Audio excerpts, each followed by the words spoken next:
Jazzy fam, and those that are not yet fam, it's your girl Jazzy J. And I say, Jazz love, Jazz do it, Jazz on the journey, and always, and I do mean always, remember in life to jazz as you see it. So today, we're going to be talking about the Jazz Love Yourself series. I think this is episode 6. So, I've been talking to you about embracing your uniqueness, also about cultivating your inner garden.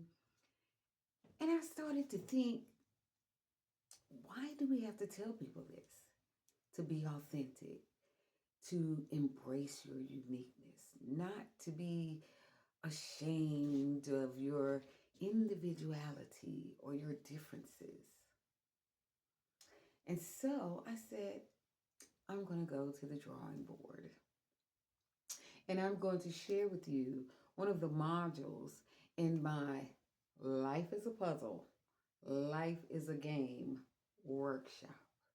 Because life is a puzzle and life is a game. And in order to put all of those beautiful pieces of the puzzle together to get that beautiful picture, we must know the rules of the game.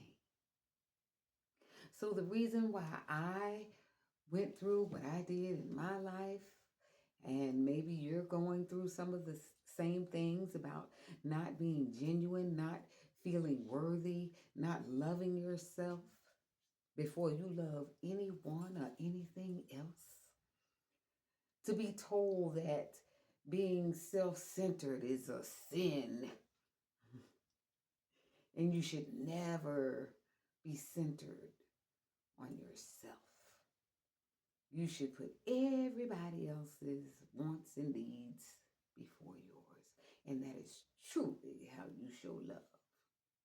Well, I'm here to bust that rumor and send it back to where it came from. Because the only way that you can be authentic, the only way that you can embrace your uniqueness and love every bit of yourself before you love anything or anyone else is to know thyself, is to be self-centered in here, in your heart space, in your mind, having mind and heart coherence, operating together. Why? Because you have a lot of successful people who have all the money and gadgets and everything that everyone thinks that they want or need to be happy. Oh, I want or need my person. Oh, I want or need money. Oh, I want or need alcohol, drugs, substances to make me feel good in here. And you don't. But let's talk about why when we enter this earthly plane, this earthly realm, that we get these feelings, that we grow up with these feelings. Let's talk about it. I do this um, in my workshop. And I simply draw a circle. Now, what this circle represents and what we all have is a circumference of knowledge. And a circumference of knowledge is just a big old word for a circle. And so, in this circumference of knowledge that we all have is everything that we trust, everything that we know,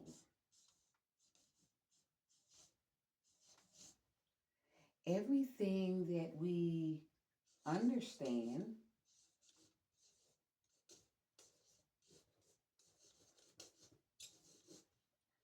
and everything that we have faith in and everything, well, I gotta get the big side out for this one, that we believe.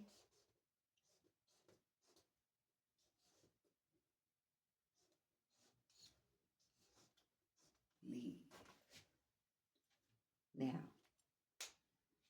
everything, we all have a circumference of knowledge. And what most people do is in that circumference, they focus on the inside. What's inside here? They don't focus on what's outside the circumference of knowledge. So if this is my circumference of knowledge, this room that I am in is what I don't trust. It's what I don't know, what I don't believe, what I don't understand, and what I don't have faith in. And even if your circumference of knowledge continues to grow, if this entire place was my circumference of knowledge, then this whole entire neighborhood would be what I don't trust, what I don't know, what I don't believe, understand, or have faith in. If I went and stood outside in the middle of Savannah, Georgia, and all of Savannah was my circumference of knowledge, then the state of Georgia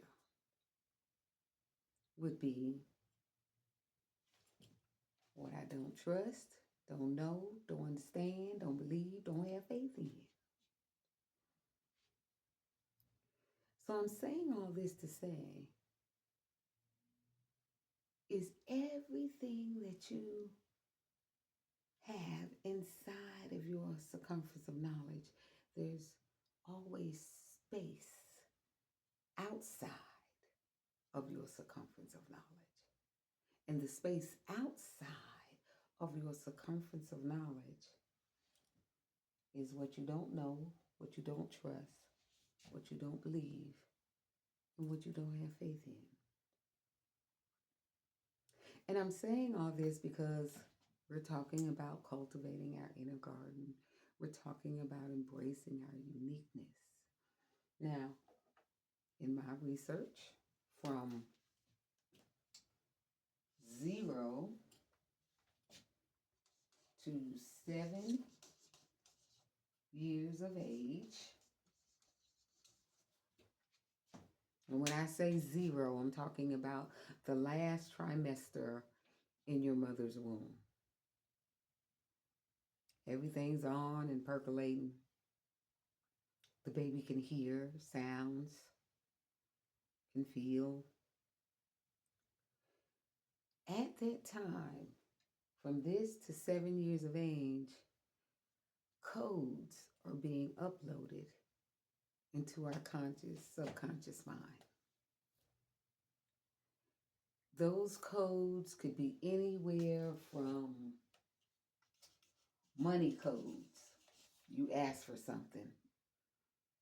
You think money grow on trees? Money don't grow on trees. You better go somewhere and sit yourself down. I ain't got no money for that. That's a code of scarcity and lack. There could be fashion codes, how you dressed. Now, I have a fashion code. But I don't push it on anyone else. I just love fashion. And that's because my mother was a sharp dresser. My daddy too. That's where I come from. And I just love it. Then you can have relationship codes.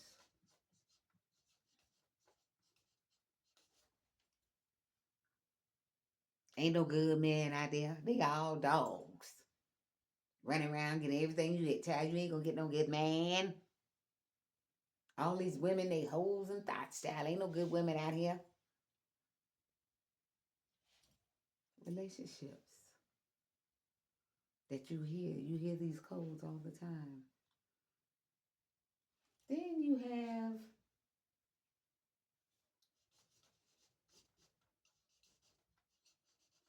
religious codes.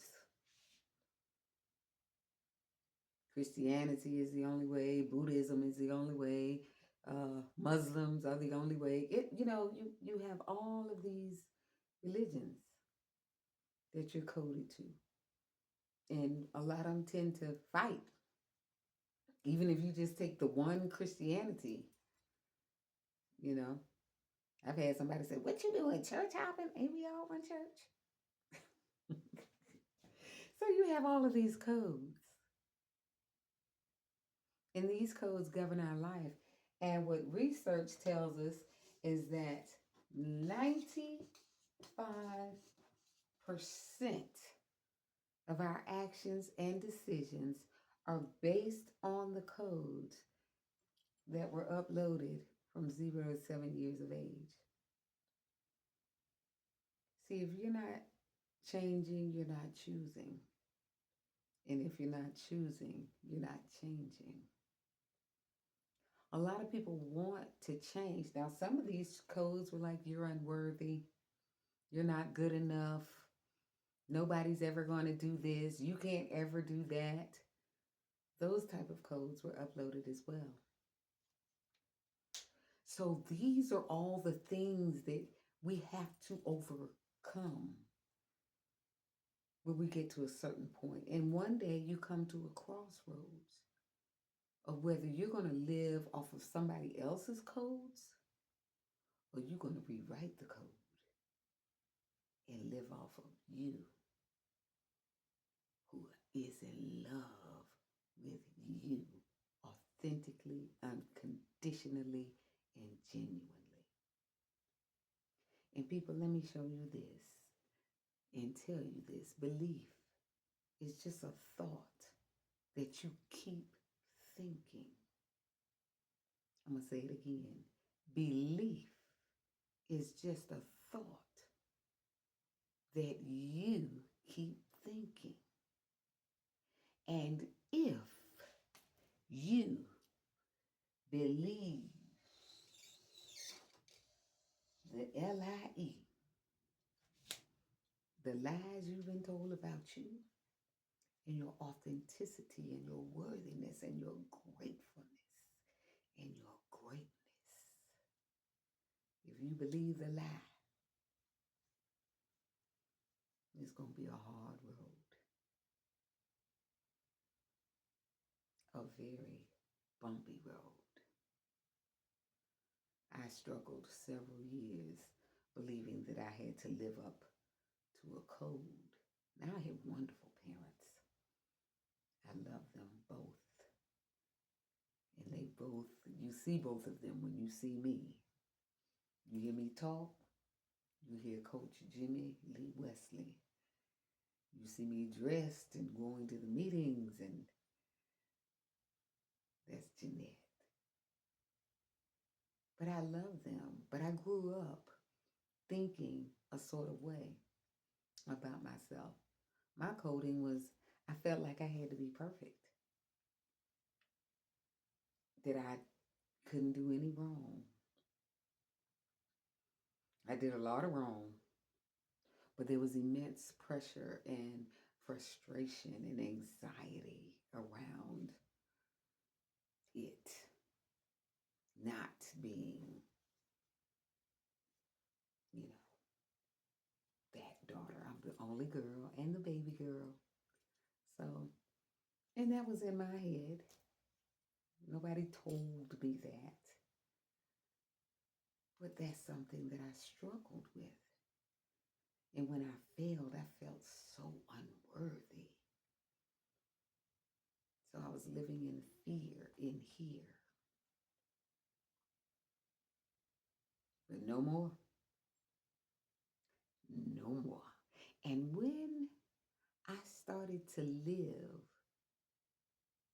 according to what I felt in here,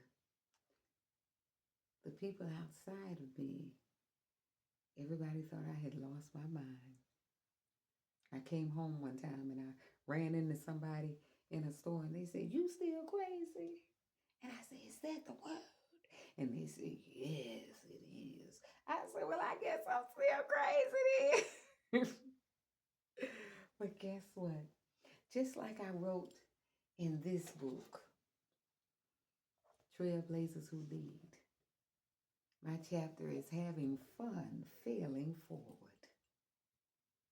I love it. I started to live for me, started to make decisions for me that gave me peace in here. And now, this book, Against All Odds, it is the book, chapter 23, The Evolution of Inner Standing.